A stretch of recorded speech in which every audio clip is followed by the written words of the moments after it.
All right, Charlie from Comstock Motorsports. We're here today to put that in there. Should be a short video. We just have to clear two interferences, the brake master cylinder and the passenger side exhaust manifold. Then we can put the engine in, bolt it up, and see where we're at, what else we have to cut. All right, let's see if we can get these bolts out. I've been soaking them for a day or two. We have some MAP gas.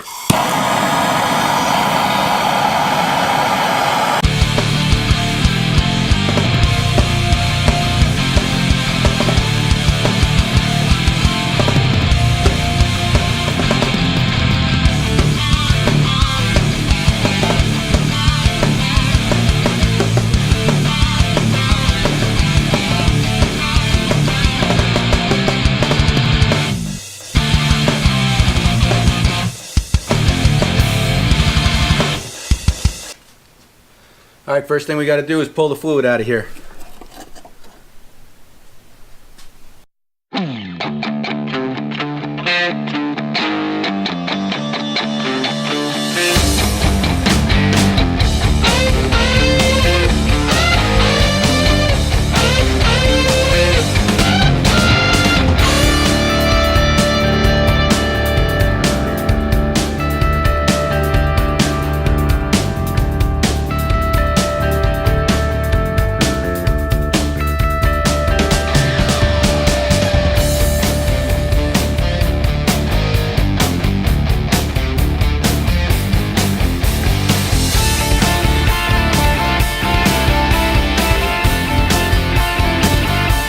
Alright, so we're free inside the car. Now we'll just take off the remaining two brake lines and take the brake master cylinder out. I also, while I was inside the car, disconnected the gas pedal so we can pull that out.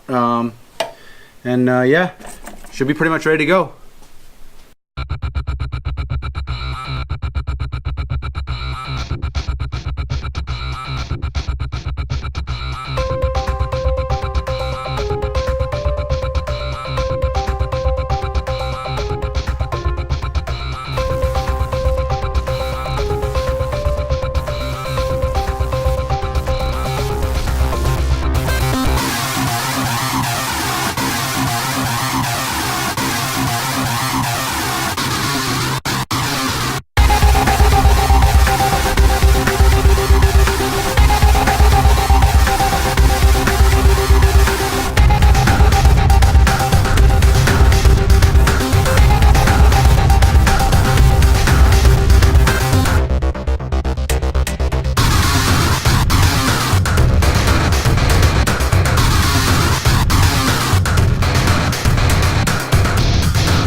Alright, so it's in.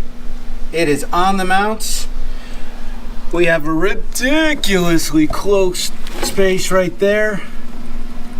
Steering is a huge problem. That's where the master cylinder was.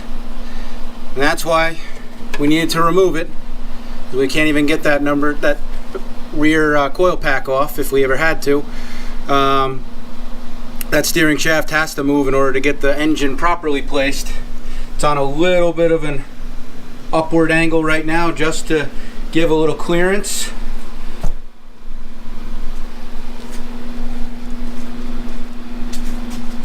Had to also remove the alternator because it was going to hit right here.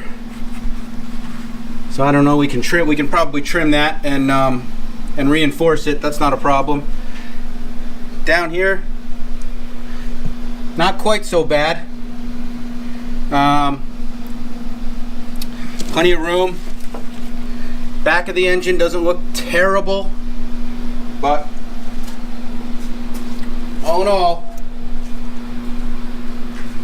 that's what a Hemi engine looks like in a Scamp. Alright guys, the engine is in. It's not 100%, but it's in, it's up, it's on its mounts, it's facing a little bit up. We are definitely really close to that steering shaft. The alternator didn't fit. Luckily on the passenger side, it looks like we got enough room to fabricate some headers. But yeah, it's in.